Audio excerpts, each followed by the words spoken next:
Hello everyone, my name is Sweety Pathalia and welcome to SV Academy classes। तो आज के इस video lecture में हम लोग डिस्कस करेंगे नेमिंग के बारे में, नेमिंग से रिलेटेड रूल्स के बारे में। तो लास्ट वीडियो लेक्चर में मैंने आपको कुछ छोटी छोटी इंपॉर्टेंट बातों के बारे में बताया था कि आपको ये छोटी छोटी बातें पता होनी चाहिए, क्योंकि अगर वो नहीं पता होगा तो फिर नेमिंग आप कैसे कर पाओगे।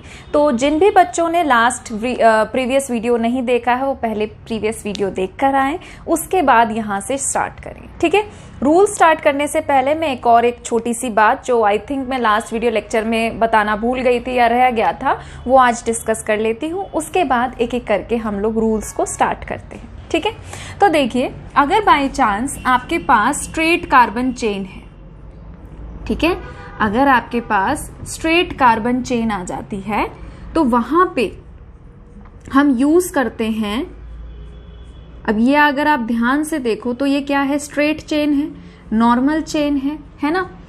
ये वाला जो कॉन्सेप्ट है आपका, ये वहां पे लगेगा जहां पे ब्रांचिंग की पॉसिबिलिटी हो, ब्रांचिंग की संभावना हो। कहने का मतलब क्या है कि जैसे CH4 है, यहाँ पे तो है ही एक कार्बन, क्या ब्रांचिंग करोगे। फिर उसके बाद CH3 दो कार्बन है, यहाँ पे भी ब्रांचिंग की पॉसिबिलिटी नहीं है। 3 कार्बन है, 3 कार्बन में भी ब्रांचिंग की पॉसिबिलिटी नहीं है। अब आते हैं 4 कार्बन, 4 कार्बन में ब्रांचिंग की पॉसिबिलिटी होती है। इसको आप एज अ स्ट्रेट चेन भी लिख सकते हो और आप इसको ऐसे भी लिख सकते हो कि 3 कार्बन तो आपने स्ट्रेट चेन में डाल दिए और एक को आपने ब्रांचिंग में डाल दिया। समझ पा रहे हो। अब जैसे ये है, ठीक है, तो यहाँ पे आप इसको ऐसे भी लिख सकते हो, आप इसको इस तरीके से भी लिख सकते हो। कितने कार्बन है यहाँ पर, 6।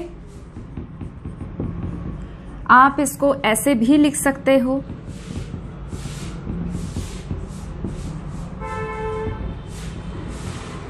ठीक है, आप इसको ऐसे भी लिख सकते हो।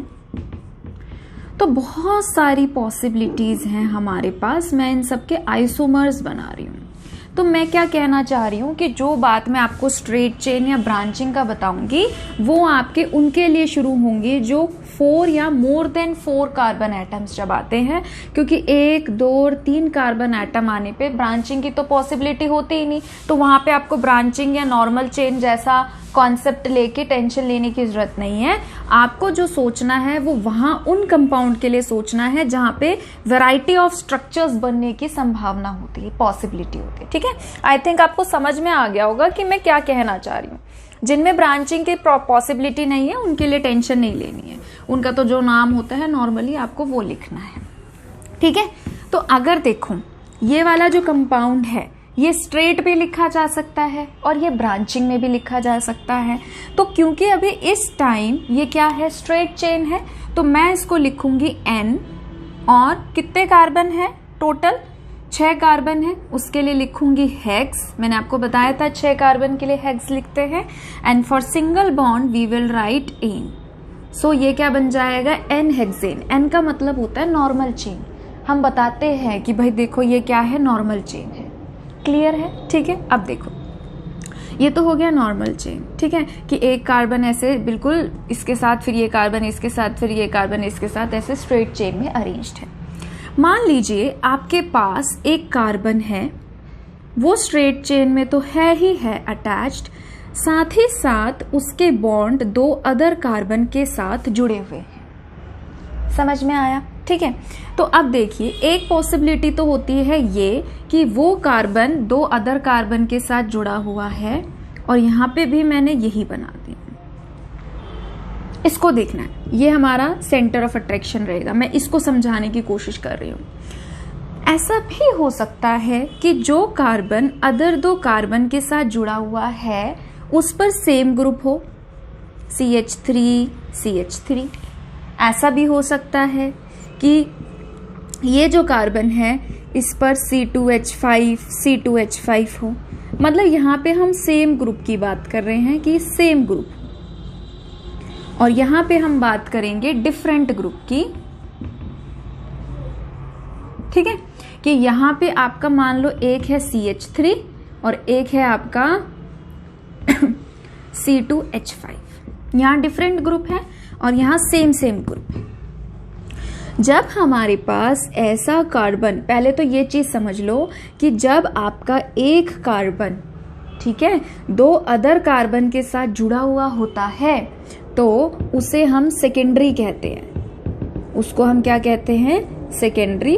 और सेकेंडरी का सिंबलाइज करने का तरीका होता है 2 डिग्री। प्राइमरी को 1 डिग्री, सेकेंडरी को 2 डिग्री, टर्शियरी को 3 डिग्री। मैं आगे धीरे धीरे बताती जाऊंगी, आप उसकी चिंता मत करिए, ठीक है। घूम फिर के कहीं ना कहीं तो आ ही जाएगा। अच्छा, तो ये कार्बन 2 अदर कार्बन के साथ बॉन्डेड है, it means it is secondary. ये कार्बन 2 अदर कार्बन के साथ बॉन्डेड है। इसको थोड़ा सा और आसान तरीके से लिख देती हूँ, कहीं किसी को कंफ्यूजन रह जाए। तो देखो, इस कार्बन का इधर भी बॉन्ड है कार्बन के साथ और इधर भी बॉन्ड है कार्बन के साथ, तो ये भी क्या है? This is also secondary. This is also secondary. अब आप ये सोचेंगे ये भी सेकेंडरी है, ये भी सेकेंडरी है, तो दोनों में अंतर कैसे पता करें? ठीक है, तो वो अंतर ऐसे पता किया जाता है कि अगर आपके पास ऐसा कार्बन हो जिस पर आपके 2 कार्बन के साथ बॉन्ड तो बन रहे हैं, बट वो दोनों एल्काइल ग्रुप अगर आपके सेम हैं, तो हम वहां पर वर्ड यूज करते हैं आइसो। आइसो का मतलब होता है सेम। वहां पे हम क्या यूज करते हैं? आइसो, ठीक है। और यहां पर ये जो कार्बन है, इसके 2 अदर कार्बन के साथ बॉन्ड तो है, बट ये ग्रुप्स जो हैं वो सेम नहीं है, तो ये तो आइसो नहीं हुआ। तो इसीलिए यहाँ पे हम वर्ड यूज करते हैं सेकेंडरी, ठीक है। I hope I am clear, very much clear, कि देखो ये भी सेकेंडरी है, ये भी सेकेंडरी है, बट यहाँ पे सेम एल्काइल ग्रुप आने की वजह से we are going to use word iso, जबकि वहां पे we are having different alkyl groups, तो वहां पे हम वर्ड यूज करेंगे सेकेंडरी। ये ना एक तरीके का क्वेश्चन भी आता है, अगर आपके टीचर जो हैं लाइक अच्छा काइंड ऑफ कंसेप्चुअल पेपर बना रहे हैं जस्ट टू चेक कि बच्चों के कंसेप्ट क्लियर है या नहीं है, तो वो इस तरीके के क्वेश्चंस भी डाल सकते हैं। किस तरीके के? कि सारे के सारे आइसो ग्रुप या आइसो कंपाउंड्स हमारे सेकेंडरी होते हैं, बट सारे सेकेंडरी हमारे आइसो नहीं होते। समझ रहे हो? सिंपल सा आंसर है जो हमने डिस्कस किया। सारे आइसो सेकेंडरी हैं। ऑब्वियस सी बात है, क्यों सारे आइसो सेकेंडरी है? क्योंकि हम कहीं उनको रहे हैं जिस कार्बन का 2 अदर कार्बन के साथ बॉन्ड है, तो आइसो जो होता है वो सेकेंडरी है, क्लियर है। बट सारे सेकेंडरी आइसो नहीं है। क्यों? क्योंकि ये कार्बन अदर 2 कार्बन से बॉन्डेड तो है, बट यहाँ पे डिफरेंट एल्काइल ग्रुप भी तो आ सकते हैं, और अगर डिफरेंट आ गए तो हम उनको आइसो नहीं कहेंगे। ठीक है, क्लियर है?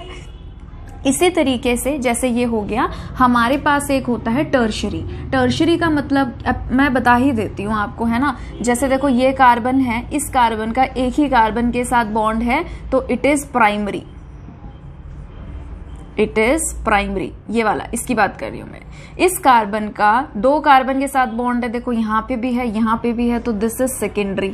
इस कार्बन का यहाँ पे भी कार्बन के साथ बॉन्ड है, इधर भी बॉन्ड है, दिस इज सेकेंडरी। ये भी सेकेंडरी है, ये भी सेकेंडरी है, दिस इज प्राइमरी। ठीक है, और सेकेंडरी हमने यहाँ पे भी डिस्कस कर लिया।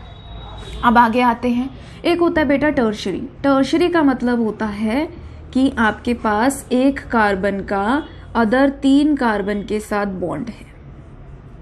यहाँ पे आपका कुछ डिफरेंट फंक्शनल ग्रुप हो सकता है, मैंने ऐसे रैंडमली OH लिख दिया, क्लोरीन हो सकता है, कुछ और अदर फंक्शनल ग्रुप भी हो सकता है। तो एक कार्बन का जब अदर 3 कार्बन के साथ बॉन्ड होता है तो उसको हम बोलते हैं टर्शरी। ओके, तो इसको हम रिप्रेजेंट करते हैं 3 डिग्री से। ठीक है, उसके बाद एक हमारा आता है नियो वर्ड, हम लोग यूज करते हैं। नियो वर्ड जो है उसमें हमारे पास क्या होते हैं, इस तरीके से ब्रांचिंग आ जाती है। कार्बन है, इधर CH3, इधर CH3, इधर CH3, इधर CH3। ठीक है, तो इसको हम बोलते हैं बेटा नियो पेंटेन। ठीक है, जरूरी नहीं है कि आपके पास नियो पेंटेन ऐसे आए, ये इस तरीके से भी आ सकता है। CH3, CH3, CH3 and this is CH2 and this is CH2, CH3, कुछ भी आगे मतलब ऐसे चल सकता है। तो इसके लिए हम पर्टिकुलरली क्या वर्ड यूज कर सकते हैं, neo. I hope I am clear. ठीक है। जो हमारे पास प्राइमरी है उसे 1 डिग्री से रिप्रेजेंट करते हैं, सेकेंडरी को 2 डिग्री से रिप्रेजेंट करते हैं और टर्शरी को हम लोग 3 डिग्री से रिप्रेजेंट करते हैं। ठीक है, आई थिंक मेरे ख्याल से आपको किसी तरीके का कोई डाउट नहीं होगा, है ना। अच्छा, इसको हम 4 डिग्री भी कह सकते हैं। देखो जो कार्बन है 1 2 3 4 4 अदर कार्बन के साथ बॉन्ड बना रहा है, तो वी कैन ऑल्सो से कि भाई ये हमारा क्वाटिनरी है, ठीक है, और उसको हम 4 डिग्री से रिप्रेजेंट करते हैं। एक काम की बात मैं आपको यहाँ पर बताना चाहती हूँ और वो ये है कि बेसिकली जो ये वर्ड होते हैं ना, आइसो हो गया और सेकेंडरी हो गया, ठीक है, नियो हो गया, एन हो गया, तो ये हम ज़्यादातर वहाँ पे यूज़ करते हैं जब हम लोग बात करते हैं कॉमन नेमिंग की, ठीक है। क्योंकि जब हम लोग IUPAC नेमिंग की बात करते हैं, we are use to prefer like कि हम नंबर दे के बताते हैं कि अच्छा हम इसकी बात कर रहे हैं और ये फंक्शनल ग्रुप हमारा इस नंबर के कार्बन एटम से जुड़ा हुआ है। तो IUPAC नेमिंग में हम लोग नंबरिंग देना प्रेफर करते हैं, प्रेफर क्या करते हैं, नंबरिंग देना है, ठीक है। कॉमन नेमिंग में हम लोग इस तरीके से बताते हैं। जैसे जैसे हम लोग आगे बढ़ते जाएंगे आपको पिक्चर थोड़ी सी और क्लियर होती चली जाएगी। बट मैंने आपको ये क्यों बताया है, पेपर में तो IUPAC आती है, देन हम ये चीज़ें क्यों डिस्कस कर रहे हैं। ये चीज़ें हम इसलिए डिस्कस कर रहे हैं क्योंकि आप 11th के भी कुछ क्वेश्चंस देखोगे, मैं आपको ऑर्गेनिक के कराऊंगी अच्छे क्वालिटी के क्वेश्चंस, और जब आप 12th में जाएंगे तब वहाँ पे भी जब आप क्वेश्चंस देखेंगे ना, तो आप इस चीज़ को बहुत अच्छे से समझ पाएंगे कि कई बार क्या होता है कि ना कुछ स्टेटमेंट वाले क्वेश्चन आ जाते हैं, N alkene having molecular formula like this, having name like this, या नेम करके कुछ आपको फालतू का नाम दे देंगे, तो वो फालतू का नाम जो होता है ना वो एक्चुअल में कॉमन नेम होता है। तो आपको पेपर में कोई कंपाउंड दे दिया और कंपाउंड दे के कहा है कि इसका नाम बताओ, तो वहां पे आपसे पूछते हैं IUPAC नेमिंग। पर जब स्टेटमेंट वाले क्वेश्चंस आते हैं जो सीधा 3 नंबर 5 नंबर में आते हैं, आप देखना मोर देन 90 to 95% क्वेश्चंस ऐसे होते हैं जिसमें बीच बीच में ना कॉमन नेमिंग घुसी हुई होती है। तो कहने का मतलब ये है कि पेपर में भले ही आपसे कंपाउंड दे के ये नहीं कहेंगे कि इसका कॉमन नेम बताओ, वहाँ पे तो IUPAC पूछेंगे, पर जो स्टेटमेंट वाले क्वेश्चंस होते हैं या जब आप पढ़ते हो तो वहाँ पे ना कॉमन नेमिंग भर भर के आती है। तो आपको कॉमन नेमिंग का भी एक बेसिक आइडिया होना बहुत ज़रूरी है, ठीक है। और कई बार तो क्या होता है कि नाम दे के बोलते स्ट्रक्चर बनाओ, और होता IUPAC नेम है बट फिर भी बीच बीच में कहीं कहीं पे ना वो चेक करने के लिए कॉमन नेम घुसा देते हैं। जब हम क्वेश्चंस करेंगे ना तो आपको थोड़ा सा समझ में आएगा, तो वो जस्ट आपकी नॉलेज चेक करने के लिए ऐसा किया जाता है। तो ये बहुत काम की चीज़ मैंने आपको बताई है, इसको आप ध्यान रखना, अच्छे से नोट कर लो, फिर हम लोग रूल्स की तरफ बढ़ते हैं। तो चलिए आगे बढ़ते हैं। सबसे पहले रूल नंबर 1 हमारा होता है लॉन्गेस्ट कार्बन चेन। ये रूल क्या कहता है, बेसिकली इस रूल को मैंने 3 पार्ट में डिवाइड किया है। 3 अलग अलग बातें हम एक ही रूल में पढ़ लेंगे, ठीक है। तो जितने नंबर ऑफ रूल्स, वैसे भी देखो नंबर ऑफ रूल्स ना बहुत ज़्यादा होते हैं, तो उनको जितना आप नंबर्स में कम कर सकते हो आपके लिए याद रखना उतना ही आसान रहेगा, ठीक है। तो देखिए सबसे पहला जो लॉन्गेस्ट कार्बन चेन रूल होता है वो क्या कहता है, select the longest continuous chain of carbon atoms in the molecule. आपको मॉलिक्यूल के अंदर सबसे लंबी कार्बन की चेन ढूंढनी है और वो कंटिन्यूअस होनी चाहिए। कंटिन्यूअस मतलब कि लगातार होनी चाहिए।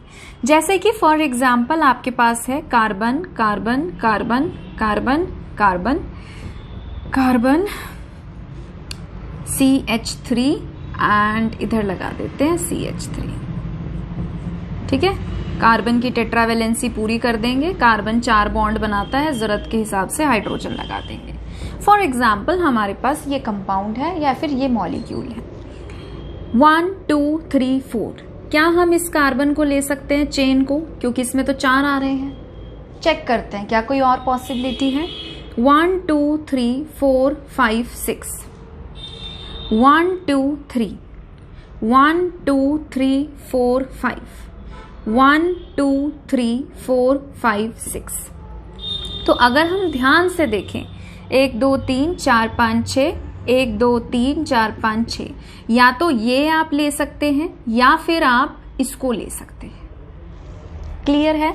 तो हम अभी बिगनर्स हैं, इसीलिए for this sake of simplicity मैं स्ट्रेट वाले को ले रही हूँ। तो आपको क्या करना है, बेसिकली लॉन्गेस्ट कार्बन चेन को ढूंढना है और वो लगातार होनी चाहिए, टूटी हुई नहीं होनी चाहिए। ऐसे नहीं जाना है 1 2 3 4 5 6, ऐसे नहीं, ऐसे स्टंट नहीं दिखाने।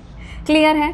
तो पहली बात क्या बोल रहा है ये रूल कि आपको लॉन्गेस्ट कंटिन्यूअस चेन, लॉन्गेस्ट लंबी लगातार चेन जो है कार्बन एटम की मॉलिक्यूल में ढूंढनी है। उसके बाद कहा है द लॉन्गेस्ट चेन मे और may not be straight but it must be continuous. क्या कह रहे हैं कि जरूरी नहीं है कि आपकी स्ट्रेट ही चेन हो, जरूरी नहीं है ऐसे ही हो, आप इसको भी ले सकते हैं, ठीक है। पर कह रहे हैं कि क्या होनी चाहिए, कंटिन्यूअस फॉर्म में, लगातार फॉर्म में होनी चाहिए, टूटनी नहीं चाहिए। क्लियर है? ऐसे बैक गियर भी नहीं मारना है कि यहां से यहां आए फिर ऐसे चल रहा है, नहीं, आपकी लगातार होनी चाहिए फॉरवर्ड डायरेक्शन। क्लियर है? या तो ऐसे हो या फिर ऐसे हो या फिर ऐसे हो, कैसे भी आप देख लें, ठीक है। आगे कह रहे हैं if two different chains of equal lengths are possible, अगर आपके पास दो अलग अलग चेन हैं और वो इक्वल लेंथ की हैं, the chain with maximum number of side chains और एल्काइल ग्रुप इज सेलेक्टेड। ये आपको ऐसे नहीं समझ में आएगा, इसको मैं आपको एक एग्जाम्पल से समझाती हूँ, एग्जाम्पल से समझते हैं। जैसे कि मान लीजिए आपके पास है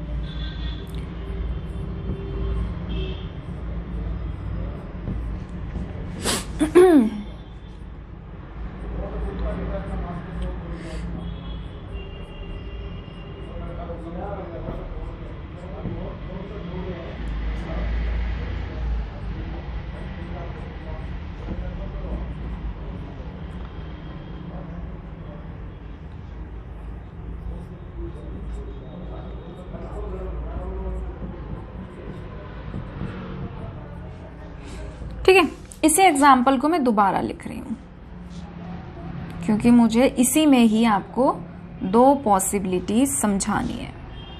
आप लोग तब तक क्या करेंगे, आप लोग तब तक इसमें लॉन्गेस्ट कार्बन चेन को ढूंढेंगे। करिए, ढूंढिए जब तक मैं बना रही हूं।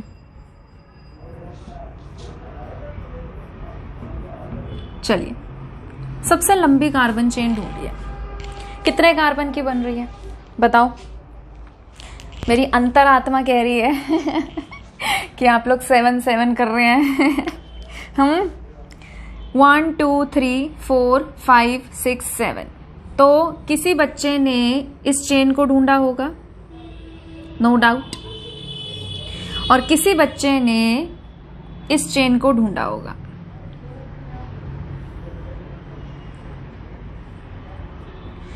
यहां पे 1 2 3 4 5 6 7, यहाँ पे 1, नीचे से भी चल सकते हैं, इधर आप पीछे से भी कर सकते हैं। अभी अच्छा कहाँ से करना है, चलो मैं मेंशन नहीं कर रही हूँ फिलहाल के लिए, क्योंकि नंबरिंग कहाँ से करना है, कैसे करना है, वो भी एक रूल होता है, तो प्लीज इग्नोर। मैं अभी फिलहाल जैसे नंबर, या छोड़ो भाई नंबरिंग, पता चले डाउट आ रहे हैं मैडम यहाँ से क्यों की, यहाँ से क्यों की, क्योंकि मैं अभी देख के नंबरिंग नहीं कर रही थी, मैं बस आपको ये बताना चाह रही थी कि इस चेन में भी 7 कार्बन है और इस चेन में भी 7 कार्बन है। इतनी बात आई थिंक आई गेस सबको क्लियर है, ठीक है। ये मॉलिक्यूल और ये मॉलिक्यूल दोनों सेम है। अगर किसी ने अब तक ऑब्जर्व नहीं करा है तो प्लीज कर लीजिए ध्यान से, ठीक है, वीडियो को पॉज करके। बिल्कुल सेम मॉलिक्यूल मैंने लिखे हैं, बट यहाँ पे जो मुद्दा उठा है वो इसका उठा है कि ऐसे भी आपके 7 कार्बन आ रहे हैं, लॉन्गेस्ट कार्बन चेन, और ऐसे भी आपके 7 कार्बन आ रहे हैं, 1 2 3 4 5 6 7, ऐसे भी आपके 7 कार्बन आ रहे हैं। क्लियर है? तो कौन सी जो है वो सही मानी जाएगी, ठीक है। तो अब देखिए, ये रूल ये कहता है कि अगर दो डिफरेंट चेन आ जाएं इक्वल लेंथ की तो आई है, इसमें भी 7 कार्बन है, उसमें भी 7 कार्बन है, तो कह रहे हैं कि उस चेन को हम मेन मानते हैं जिसमें maximum number of side chain या फिर एल्काइल ग्रुप हो, ठीक है। ये तो पेरेंट में चली गई, this is parent chain, root chain भी कहते हैं इसको हम, पेरेंट चेन को हम क्या कहते हैं, रूट चेन भी कहते हैं, ठीक है। और रूट चेन ये भी पेरेंट है, इसको तो मेन मान लिया है हमने। इसको छोड़ के अब जो बचे, इसको छोड़कर अब जो बचे, एक alkyl group, 2 alkyl group, 3 alkyl group, यहां पे क्या आए, 3 एल्काइल ग्रुप्स। यहां पे कितने आए, 1 और दूसरा ये पूरा, क्योंकि ये पेरेंट से तो यही जुड़ा हुआ है ना, समझ रहे हो। तो यहां पे कितने एल्काइल ग्रुप आए, 2 एल्काइल ग्रुप्स। तो रूल हमें क्या कहता है, रूल हमें ये कहता है कि भाई उसको मेन मानना है आपको, या वो पेरेंट चेन आपकी सही मानी जाएगी जिसमें ज्यादा नंबर ऑफ एल्काइल ग्रुप्स हो। और ज्यादा नंबर ऑफ एल्काइल ग्रुप्स किस में आ रहे हैं, इसमें आ रहे हैं। तो इसका मतलब पेरेंट हम किसको मानेंगे, या जो सही चेन जो मान रहे हैं, जैसे कि इसमें भी 7 थी, इसमें भी 7 थी, तो वो सही वाली कौन सी मानी जाएगी, ये वाली, बिकॉज इसमें क्या आ रहे हैं, मोर नंबर ऑफ एल्काइल ग्रुप्स, जबकि इसमें क्या आ रहे हैं, laser number of alkyl groups. ठीक है, तो आई थिंक आपको समझ में आ गई होगी बात। वीडियो को पॉज करिए, इसको नोट करिए और अच्छे से एक बार रिवाइज करो कि मैंने क्या समझाया है। ठीक है, चलिए नोट करिए प्लीज।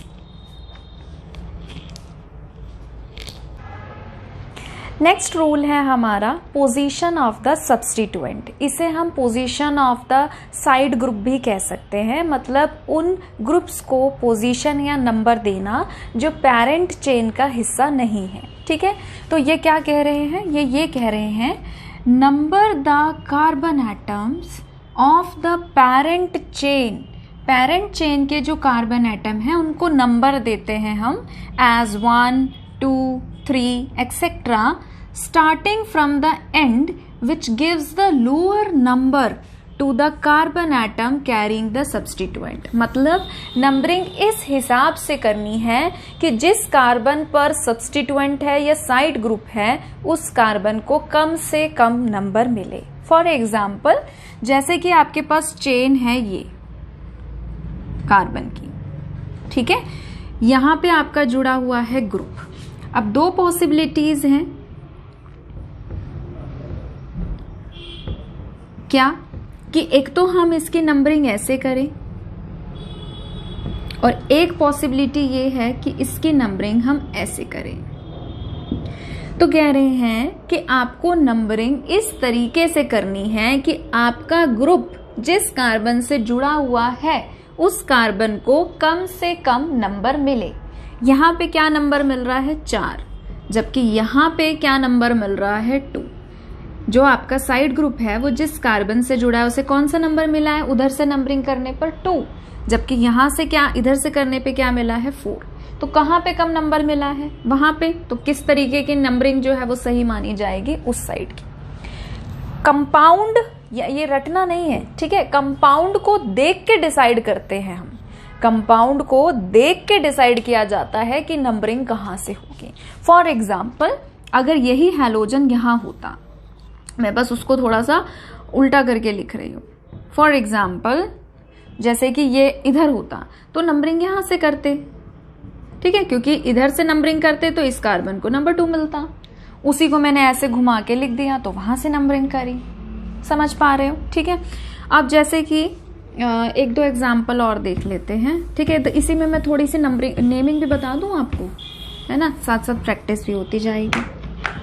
जैसे कि मान लो आपके पास ये है CH3 CH, CH3 CH2 CH2 CH3, ये है। सबसे पहले लॉन्गेस्ट कार्बन चेन ढूंढो, वीडियो को पॉज करके ढूंढो।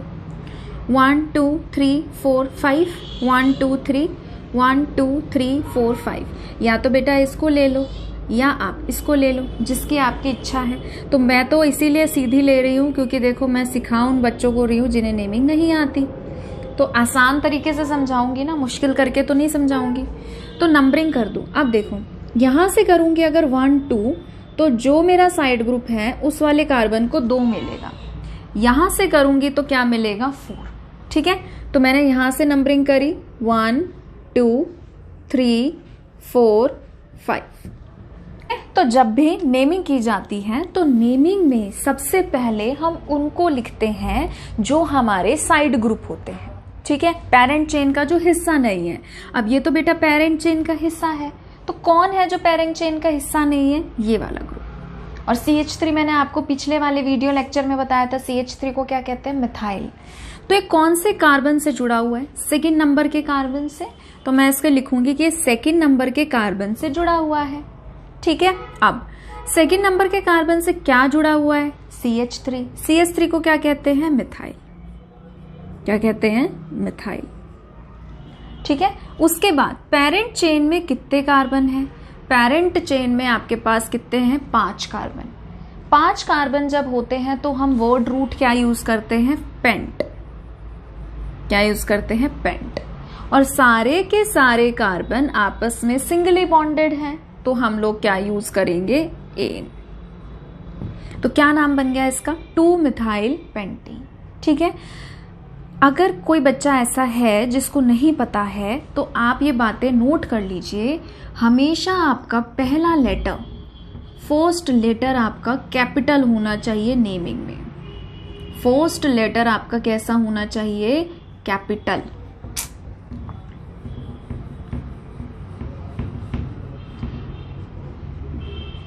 क्या होना चाहिए? कैपिटल, ठीक है। उसके बाद जब भी आप नंबर और नाम लिखेंगे, भले ही नाम के बाद नंबर आ रहा है, लाइक लिखते टाइम, जैसे अभी मैं बता भी दूंगी, जैसे कि सपोज ये है CH3 CH CH3 OH, जैसे ये है, ठीक है। तो ये आपकी पेरेंट चेन का हिस्सा है। ये पेरेंट चेन से बाहर है। नंबरिंग करेंगे, यहां से करेंगे तब भी इस वाले कार्बन को 2 मिलेगा, यहां से करेंगे तब भी इस वाले कार्बन को 2 मिलेगा। 3 कार्बन के लिए क्या लिखेंगे? प्रोप। सिंगल बॉन्ड के लिए क्या लिखेंगे? एन। और OH सेकेंड कार्बन पर जुड़ा हुआ है तो क्या लिखेंगे? ओल। तो मैं ये कहना चाह रही थी कि चाहे नाम पहले हो नंबर बाद में हो, ठीक है, या नंबर पहले हो नाम बाद में हो, जैसे यहां पे था ना, नंबर पहले नाम बाद में, हमेशा नंबर और नाम के बीच में, ठीक है, वो आप आगे पीछे कर लेना, चाहे नंबर पहले हो नेम बाद में और नेम पहले हो नंबर बाद में, वाइस वर्सा। हमेशा आप उनके बीच में लगाएंगे हाइफन। क्या लगाएंगे आप? हाइफन। जैसे ये रहा, नंबर और नाम के बीच में हाइफन, नाम और नंबर के बीच में हाइफन, नंबर और नाम के बीच में हाइफन। हमेशा क्या लगाएंगे आप? हाइफन। जब भी आप लिखेंगे नंबर और नंबर, ठीक है, जब भी आप लिखेंगे नंबर और नंबर, आप हमेशा लगाएंगे कॉमा। क्या लगाएंगे आप उनके बीच में? कॉमा। फॉर एग्जाम्पल, एक एग्जाम्पल देख लेते हैं। जैसे कि मान लो आपके पास है CH3 CH3 CH3 and CH3। Longest carbon chain ढूंढिए। देखो, ऐसे भी हो सकती है, ऐसे भी हो सकती है, ऐसे भी हो सकती है, ऐसे भी हो सकती है, ऐसे भी हो सकती है और ऐसे भी हो सकती है। कैसे भी ढूंढ लो, ठीक है। तो मैं आपकी ये ढूंढ रही हूं। अब नंबरिंग करेंगे, 1 2 3 कर दिया। ये वाला CH3 और ये वाला CH3 पेरेंट चेन का पार्ट नहीं है, तो इनकी नेमिंग पहले की जाएगी, ठीक है। ये वाला CH3 भी 2 पे है और ये वाला CH3 भी सेकेंड कार्बन पर है, तो यहां लिखा जाएगा 2,2, जो मैं आपको यहां बता रही थी, नंबर और नंबर के बीच में क्या आएगा? कॉमा। तो ये वाला CH3 जो है, this CH3 is also attach to that carbon which is carrying number 2, और ये वाला CH3 भी उस कार्बन से अटैच है जो क्या कैरी कर रहा है? नंबर 2। तो दोनों के लिए, इस CH3 के लिए भी 2 लिखा है और इस CH3 के लिए भी 2 लिखा है। अब CH3, हालांकि ये एक अलग रूल था बट अब मैंने यहीं बता दिया, कोई बात नहीं। अब ये CH3 2 बार आ रहा है, ठीक है, तो हम 2 बार के लिए लिखेंगे डाई। क्या चीज 2 बार आ रही है? CH3। So for CH3 we will write methyl. Parent में कितने कार्बन है? 3, तो 3 कार्बन के लिए हम लोग लिखेंगे prop, and for single bonded we will write in. तो क्या बनेगा 2,2 डाइमिथाइल प्रोपेन. ठीक है, आई थिंक आपको पिक्चर थोड़ी सी क्लियर हो रही है कि अच्छा चलो ऐसे ये चीज होती है, ये चीज होती है. तो क्या क्या बातें ध्यान रखना है. पहला लेटर कैपिटल होना चाहिए. फर्स्ट लेटर ऑलवेज आपका क्या होना चाहिए, कैपिटल. नंबर और नाम हो, या नाम या फिर नंबर हो, दोनों के बीच में आप क्या लगाएंगे, हाइफन. जैसे मैंने यहाँ पे आपको एग्जांपल दिया था 2-M methyl and propane -2. Clear है. प्रोपेन, बहुत सारे बच्चे सोच रहे होंगे कि प्रोपेन मैंने ऐसे क्यों नहीं लिखा है. ये भी आपका एक रूल होता है कि 2 वोवल्स एक साथ नहीं आते हैं, इसलिए यहाँ से ई हट जाता है. अगर किसी को कंफ्यूजन हुआ है तो आगे देखेंगे, स्टेप बाय स्टेप देखते जाएंगे. अगर नंबर आ रहे हैं then you have to write comma, जैसे 2,2. आई थिंक क्लियर हो गया. ठीक है, हमेशा ध्यान रखना है जब भी आप आयुपैक नेम लिखते हैं, it should be always without space.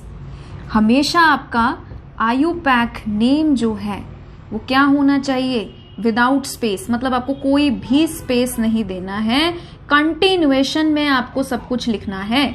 अगर आपने कहीं पे भी जबरदस्ती का स्पेस घुसाया तो टीचर भी पेन चला देगा और कहेगा गलत है. ठीक है, कहीं पे भी स्पेस नहीं देना है. In continuation you have to write each and every letter. समझ में आ गया. ठीक है, इसे नोट करिए, फिर आगे बढ़ते हैं.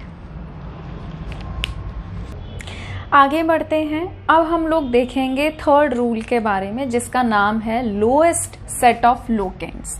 ठीक है, लोएस्ट सेट ऑफ लोकेंट्स अपने आप में एक बहुत इंपॉर्टेंट रूल है, बहुत काम की बात बताता है. ठीक है, और आसान है, ऐसा मुझे नहीं लगता कि कुछ डिफिकल्टी है. तो देखिए ये रूल क्या कहता है. व्हेन 2 और मोर सब्स्टिट्यूएंट्स आर प्रेजेंट, जब 2 या 2 से ज्यादा आपके साइड ग्रुप्स आ जाएं या सब्स्टिट्यूएंट्स आ जाएं, then end of the parent chain which gives the lowest set, जो लोएस्ट सेट दे लोकेंट का, नंबर्स का, इज प्रेफर्ड फॉर नंबरिंग. अगर आप ध्यान से देखें तो मैंने यहां पर दोनों मॉलिक्यूल सेम लिखे. पेरेंट चेन आपको आसानी से समझ में आ रही है, ये स्ट्रेट वाली है. मैंने जानबूझ के ऐसा लिया है जिसमें आपको सीधा सीधा रूल समझ में आए. ठीक है, फालतू की मैंने इधर उधर की प्रॉब्लम्स को साइड कर दिया है. तो अब देखिए यहां से नंबरिंग करते हैं और इसमें रिवर्स नंबरिंग करते हैं. सीधा दिमाग में घुसेगी आपके बात एक ही बार में. यहां पे जो साइड ग्रुप है CH3, इसको कौन सा नंबर मिला है, 2. ये वाले CH3 को कौन सा नंबर मिला है, 4. इस वाले CH3 को कौन सा नंबर मिला है, 5. ठीक है, यहां आते हैं. ये वाले CH3 को कौन सा नंबर मिला है, 2. ये वाले CH3 को कौन सा नंबर मिला है, 3. और इस वाले CH3 को कौन सा नंबर मिला है, 5. ठीक है, इससे पहले हमने पढ़ा था कि नंबरिंग इस तरीके से करो कि कम से कम नंबर मिले. ठीक है, अब यहाँ पे तो ज्यादा ग्रुप्स आ गए हैं तो नंबरिंग भी देखो, नंबर्स ज्यादा हो गए. अब यहां से चल रहे हैं तो पहले ग्रुप को 2 मिल रहा है, इधर से नंबरिंग कर रहे हैं तो पहले ग्रुप को 2 नंबर मिल रहा है. तो ये तो कोई हमारे लिए दिक्कत वाली बात नहीं है, कोई दुख वाली बात नहीं है. यहां से नंबरिंग करने पर सेकंड वाले CH3 को 4 नंबर मिल रहा है, चौथा नंबर मिल रहा है. जबकि वहां से नंबरिंग करने पर जो हमारा CH3 है सेकंड नंबर का, उसको 3rd नंबर मिल रहा है. यहां पे 4 मिल रहा है. पहले केस में तो दोनों को ही 2-2 मिल रहा है, तो पहले वाले CH3 तो उसको तो कोई प्रॉब्लम है ही नहीं, कहेगा यहां से करो, मुझे तो 2 ही मिल रहा है, क्या फर्क पड़ रहा है. बट जो नेक्स्ट CH3 है उसको दिक्कत है. यहां पे उसको मिल रहा है 4, जबकि यहां से करने पे उसको मिल रहा है 3. तो कम नंबर कहां से मिल रहा है, ऑटोमेटिकली वहां से मिल रहा है. तो कौन सी नंबरिंग सही होगी, वो वाली. समझ में आ गया, 3rd का चेक करने की जरूरत ही नहीं है. क्लियर है इतनी बात. ठीक है, नोट करिए. तो इसे हम कहते हैं लोएस्ट सेट ऑफ लोकेंट. इसके कहने का मतलब सिर्फ इतना सा होता है कि अगर आपके 2 या 2 से ज्यादा ग्रुप आ रहे हैं तो नंबरिंग इस तरीके से करो कि ग्रुप को कम से कम नंबर मिले.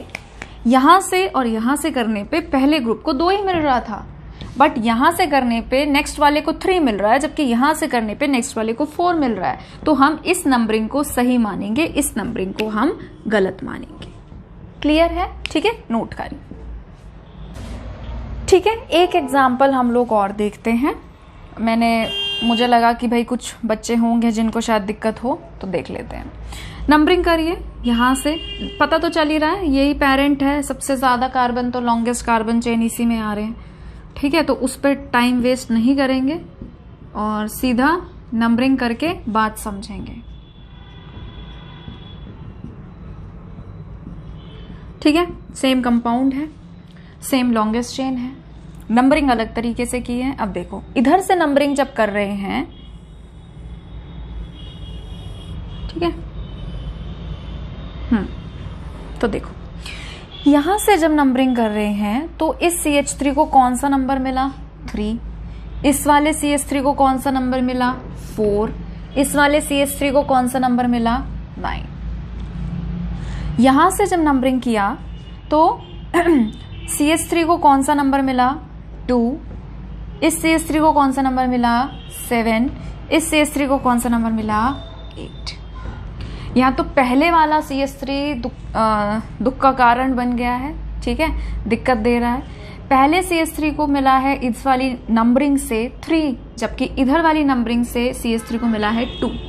कहाँ पे कम नंबर मिल रहा है? यहाँ पर सीधा डिक्लेयर कर दो कि ये वाली नंबरिंग सही होगी, ये वाली नंबरिंग गलत होगी, आगे की चेक करने की जरूरत ही नहीं है। पिछले एग्जाम्पल पे हम यहाँ पे क्यों पहुंचे थे, सेकेंड डिजिट पे क्यों पहुंचे थे? बिकॉज फर्स्ट डिजिट हमारी सेम थी। ऐसा कभी सिचुएशन आ जाए फर्स्ट नंबरिंग भी सेम है, सेकंड वाली भी सेम है, थर्ड वाली डिफरेंट है, तो थर्ड में जहां पे कम मिल रहा होगा वो वाली हमारी सही मानी जाएगी। ठीक है, तो आई होप आपको पिक्चर क्लियर हो गई होगी। इसको नोट करिए, फिर आगे बढ़ते हैं। आगे बढ़ते हैं। नेक्स्ट रूल है हमारा presence of more than one substituent. ठीक है, और वो क्या कह रहा है, देखिए वो ये कह रहा है, इस रूल को ना ऑलरेडी हम इनडायरेक्टली डिस्कस कर चुके हैं पहले ही। इफ द सेम सब्स्टिट्यूएंट, अगर सेम सब्स्टिट्यूएंट या सेम साइड ग्रुप एक से ज्यादा बार आ जाता है, जैसे 2 बार आ गया तो डाई प्रीफिक्स यूज करना है, 3 बार आ गया तो ट्राई प्रीफिक्स यूज करना है, 4 बार आ गया तो टेट्रा यूज करना है, 5 बार आ गया तो पेंटा यूज करना है, 6 बार आ गया तो हेक्सा यूज करना है, 7 बार आ गया तो हेप्टा यूज करना है, 8 बार आ गया तो ऑक्टा यूज करना है। तो इस तरीके से आपको प्रीफिक्सेस को यूज करना है। ठीक है, चलो शुरू करते हैं। पेरेंट चेन ढूंढिए, लॉन्गेस्ट कार्बन चेन मिल गई। नंबरिंग करेंगे, यहां से करेंगे तो देखो 1 2 3 4 5, 2 और 4 मिलेगा। यहां से करोगे तब भी 1 2 3 4, 2 4 मिलेगा। तो कहीं से भी नंबरिंग कर लो, कोई दिक्कत वाली बात नहीं। CH3 सेकंड पे भी है और CH3 4 पे भी है। नंबर और नंबर के बीच में क्या बताया था, क्या लिखना है? कोमा। ठीक है, CH3 2 बार है तो हम क्या लिखेंगे? डाई। 2 बार के लिए क्या लिखना है? Di for 2। तो 2 बार CH3 है इसलिए हम लिखेंगे डाई। पहला लेटर कैपिटल, नंबर और नाम के बीच में हाइफन, हर बात का ध्यान रखना है। क्या चीज 2 बार आ रही है? CH3। CH3 को हम लोग क्या बोलते हैं? मिथाइल। ठीक है, उसके बाद पेरेंट में कितने कार्बन है? 5। 5 के लिए क्या यूज करते हैं? पेंट। सिंगल बॉन्ड के लिए क्या यूज करते हैं? एन। तो क्या बन गया? 2,4 डाई मिथाइल पेंटीन। क्लियर है, आगे बढ़ते हैं। लॉन्गेस्ट कार्बन चेन ढूंढिए। 1 2 3 4 5, 1 2 3 4 5, 1 2 3 4 5, 1 2 3 4 5, 5 की है, कोई सी भी ले लो। मैंने ले लिया इसको। यहां से नंबरिंग करूंगी तो देखो 1 2 3 4, इसको 2 मिलेगा, इसको 4 4 मिलेगा। यहां से नंबरिंग करूंगी तो 2 को 2 2 मिलेगा और इसको 4 मिलेगा। यहाँ पे 1 को 2 मिल रहा है, जबकि यहाँ पे 2 CH3 को 2 2 मिल रहा है। यहां से करूंगी कि यहां से करूंगी? ऑटोमेटिकली यहां से होगी। 1 2 3 4 5। ठीक है, अब देखो ये CH3 कौन से नंबर पर है? 2 पर। ये CH3 कौन से नंबर पर है? 2 पर। ये CH3 कौन से नंबर पर है? 4 पर। तो क्या लिखा? 2,2,4। टोटल कितने CH3 हैं? 3। 3 के लिए क्या यूज करते हैं? ट्राई। तो हमने लिखा ट्राई। ठीक है, क्या चीज 3 बार है? CH3। CH3 के लिए हम क्या वर्ड यूज करते हैं? मिथाइल।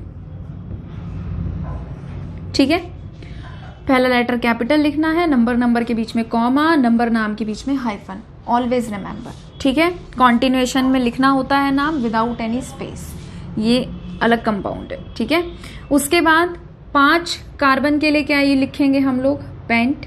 सिंगल बॉन्ड के लिए क्या लिखेंगे? एन। तो क्या बन गया? 2,2,4 ट्राई मिथाइल पेंटेन। क्लियर है?